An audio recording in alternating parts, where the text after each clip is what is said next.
Baik, 28 menit yang lalu ada pertanyaan dari Mas Bojes Creative Group.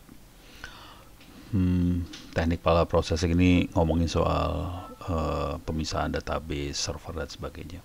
Cuman untuk load besar, pertanyaannya teknik parallel processingnya itu seperti apa?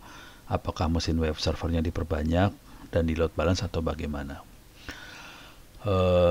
Jujur saya tuh juga pengalamannya sedikit sih untuk server yang besar.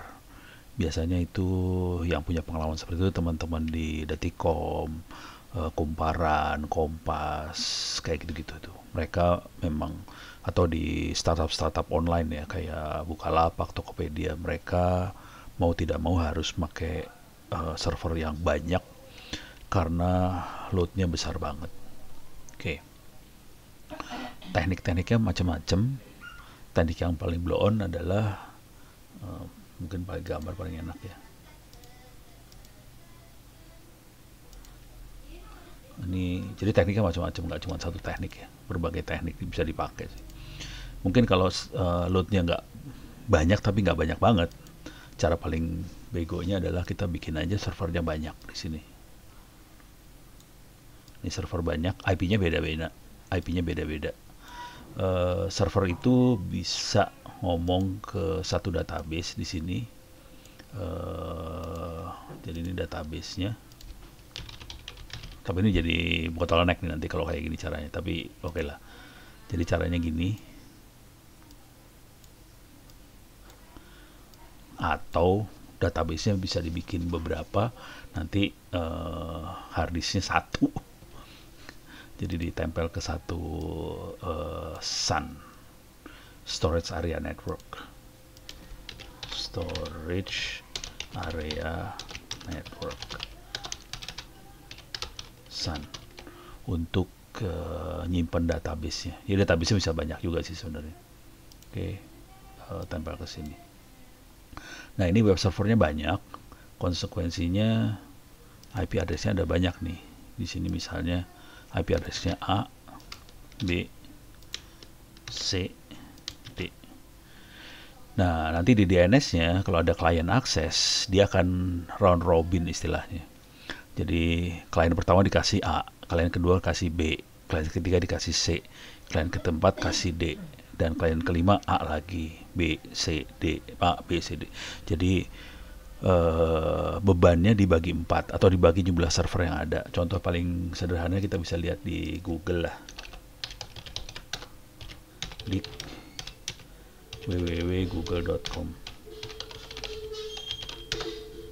Oh, ini cuma satu ya. Yang bisa banyak apa ya?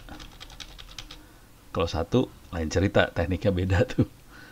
Perasaan dulu banyak deh. Yahoo. Nih kelihatan ada dua nih dia. Jadi dari sini ada dua nih, nggak satu. Ada yang bisa banyak sih. Apa ya? Coba kita cari lagi ya. YouTube. Tuh banyak langsung dia. Servernya banyak banget. Oke. Dan ini tekniknya round robin nih.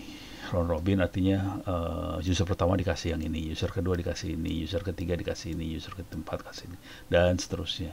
Ngerendeng, pindah lagi, pindah lagi gitu. Jadi tekniknya ganti-gantian. Jadi gitu ya. Ini teknik yang round robin, dikontrolnya dari DNS. Oke. Teknik yang lain adalah clustering.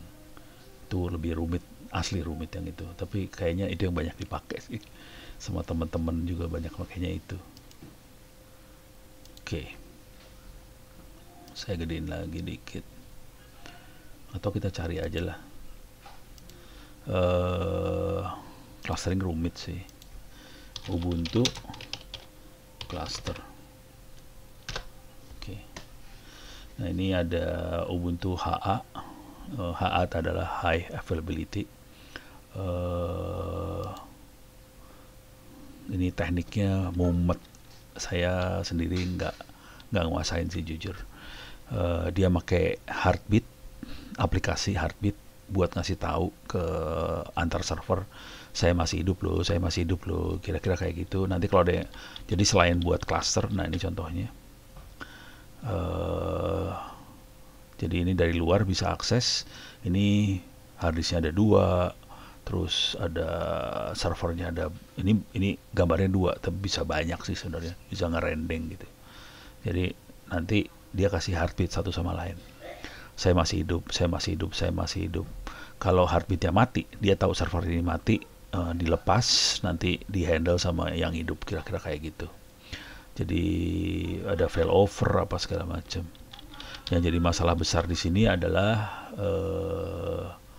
masalah besarnya adalah kalau dia lagi jalan, dia lagi menghandle request, terus dia nggak buka filenya kondisi kebuka, terus servernya mati, ini bahaya banget tuh. Itu bisa corrupt data. Jadi dia harus bikin pengamanan supaya corrupt seperti itu nggak terjadi. Itu yang pakai ini, fencing ini, protect data from being corrupted. Jadi udah rumit ceritanya. Kalau mau baca-baca, saya sendiri nggak sanggup sampai level ini. Bacaannya gila banget. Dan juga nggak sanggup nyobanya, nggak punya mesinnya. Ini butuh mesin banyak buat nyoba beneran. Butuh mesinnya banyak banget. Nggak, ya banget ya, enggak lah. Paling nggak tadi kelihatan ada 4-6 mesin yang harus dicoba. Mungkin salah satu yang bagusnya, ini dokumentasinya bisa dibaca di sini, tapi kuncinya ada di sini, Cluster Lab Project. Oke. Kalau mau baca-baca Cluster from Scratch di sini, ini Cluster Lab Project di sini. Oke. Kalau ini Cluster from Scratch, dasarnya adalah Red Hat yang ini. Oh, CentOS, sorry, maaf, CentOS. Tapi nanti ke Ubuntu harusnya nggak beda jauh sih. Mainannya kayak gini banget sih, pacemaker segala macam, horror. Oke, tapi kalau ini kelihatan Red Hat banget nih, Yum install tuh Red Hat. Sementara kita yang pakai Ubuntu kebiasaan pkg install atau apt install. Nah, ini kuncinya ada di sini, bisa lihat di dokumentasinya. Dokumentasinya, quick start dan sebagainya bisa dibaca-baca. Ini dengan 2 not doang nih dia. Ubuntu ini contohnya bisa dibaca. Nah, untuk Ubuntu ini cara kerjanya. Pacemaker, corrosing, fence agent, ini yang buat supaya nggak corrupt itu ya. Oke. Terus kita sync-nya pakai ini. Harus dicoba sih. Saya belum ada waktu dan nggak ada mesin, nggak ada resource buat percobaan seperti ini. Mainannya serem sih kalau udah kayak gini. Udah mainan serem. Dan orang yang nguasain ilmu ini nggak banyak. Di Republik ini hitungan jari nih orangnya sih sebenarnya. Tapi teman-teman yang di Detikom itu sakti-sakti itu. Mereka udah mainnya yang kayak gini-ginian sih.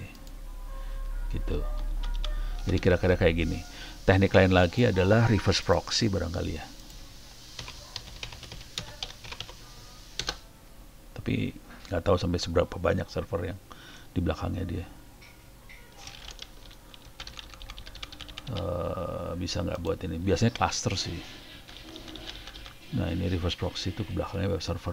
Web servernya berapa nggak tahu deh. Tapi jarang nih. Biasanya clustering yang dipakai. Yang cluster yang tadi yang HA, high availability, dia mainnya jadi kata kuncinya adalah cluster sih sebenarnya. Kata kunci benernya adalah cluster. Demikian. Mudah-mudahan bisa ngasih bayangan dikit. Saya juga belum nyoba banyak sih, nggak punya sumber daya buat nyoba ngoprek sampai level segitu. Teknik yang dipakai biasanya gedein core sama memori. Kalau untuk yang gede-gede load besar, mainnya gede core sama memori. Cuman ya kita dibatasin 64 GB. Tapi kalau udah loadnya gede banget sampai jutaan yang akses, mau nggak mau kita harus diakalinya gila-gilaan tuh.